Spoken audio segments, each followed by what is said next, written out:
A long time ago, when the earth was still green, and there were more kinds of animals than you've ever seen, where they'd run around free while the earth was being born.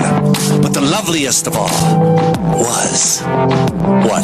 The unicorn. Yeah, the unicorn. You got it. You know this song. No, I'm just reading the title. Yeah. Thank you. You're supposed... Don't look. You're cheating like I used to do in grade school. Who's this by? I don't even know. The Irish Rovers. Never heard of it. Clancy, take the boys and surround the house. Yeah, it's Morning Mania here. You remember this song, though? This song, and I used to watch Ray Rayner in the morning. Yes. And those morning shows, before you went to school, I'd always have that. Well, I hated school, so I always had like a knot in my stomach because I know I didn't do my homework. I don't like bologna sandwiches for lunch. My mom would brown bag it all the time. I always had a knot, like I wanted to just stay home. And I watched that morning TV, and I remember this song. The Unicorn was always on. Was it Ray Rayner or I don't know. Captain Kangaroo? There were green alligators and long-necked geese, some whoopty-back camels and some chimpanzees, some cats, some rats, some elephants. But sure as you are born, the loveliest of all was the unicorn. I do remember that song now. Right. It is Jed Norwegian. And, of course, Marlo Kubik sitting in. We have Sonny Santana doing all the video work on the TV. We are on TV. And we have Tony Panek looking very important, and he's giving me weird looks sometimes. You always got to act really like you're funny. busy here, Oh, you're great at that. I'm the base. You have time to lean, Listen, you have time to clean. I am the best fake worker there has ever been. I don't know about that. I'm a pretty good fake worker. It's like the Seinfeld George. He just acts annoyed all the time. Right. Yeah. You look. Yeah. And it don't bother him. Yeah. When someone's walking by the office, you go like, oh, man, I don't believe these numbers. And then he walks by and takes a bite of his sandwich. Yeah. So but my boss, when I used to work in the auto industry, yes, my boss would come by and it looked like he goes, what are you building over there? I go, oh, busy. Oh man, these hoods, I don't know, car parts, I'll come in, dented, I got to return it. I got to go out to the warehouse for a few hours. And then I had a little, knapsack out there with some lunch goods and some candy and a nice little futon. All the stuff you bought off the Roach Coach? Futon. Yeah, the Roach Coach.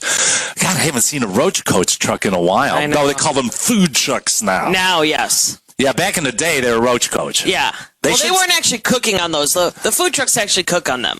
Yeah, those Roach Coaches, they would just park them for like a couple of weeks and then, okay, let's go sell some crap. How long is these cakes been there? The expiration date's still good. You only have to sell it by that thing.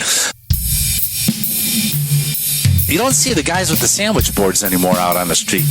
I think what that's. No, instead they've got the cardboard that they flip around.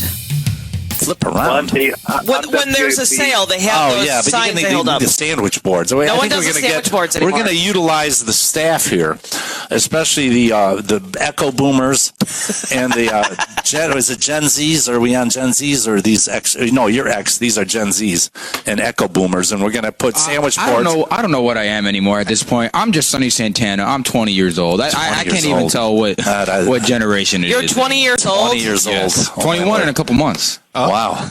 Well, then you can go to this crap brewery. Yeah, Tony's already told me he's going to take me out to Frank's Sausage. Walt, he already and told Sonny me. are going to go out. All right, well, bring money because Tony doesn't have it. Well, I remember pizzas. My parents weren't too hip on Italian food. That's so sad. Yeah. My mom would make spaghetti. She called it spaghetti. Spaghetti. She'd get noodles. S-C-H. Go to store and get some noodles. She'd get the noodles and a can of tomato soup and dump it on top, and that was spaghetti in our house. That was about it. That was Polish spaghetti. Yeah, spaghetti. And then I go, Ma, can we order a pizza? No, that's too much money. I'll make you a pizza. And I remember my friend, I don't want to say names, but Jimmy Porzuczek's mom used to make Polish pizza. And it was a square. She'd take a cake pan and roll out this dough. Mm-hmm. Actually, it was pretty good. It was kind of a Sicilian style looking. You know how they make the square pizzas for some reason. And the Sicilians all around. Then we're going to go square a little bit. Okay. So Mrs. Porzuczek would make square pizzas with hamburger on it, I believe, or some sort of sausage. And it was good cold. It was one of these that was just really good cold. And Jimmy would give me a slice. He used to drink it with milk, which was a little weird. Cold milk, cold pizza. But my mom, she would never, rarely would we get a pizza. It would have to be like an event, a pizza from we had Mama D's. Yeah. In Hegwish. Hegwish. We had Ann's Pizza, which were wonderful pizzas, simple. I like my pizza simple, just cheese, sausage, or just cheese. Yes. I don't like putting everything on it, when you're bringing in cauliflowers and putting cabbage on it and throwing this and red cabbage, white cabbage, potatoes. I don't want all that stuff. I just want cheese and sausage. I'm a cheese and sausage guy. Maybe a slither of onion or garlic. Yes. Or I like the anchovy too occasionally. I do not. So my mom, the only thing I remember as a kid, my mom would buy these frozen pizzas. They came 4 in a pack. They were about 8 inches. Uh-huh. John's Pizza in these little frozen jobs, and they were horrible, but I liked them. Because that was all we had.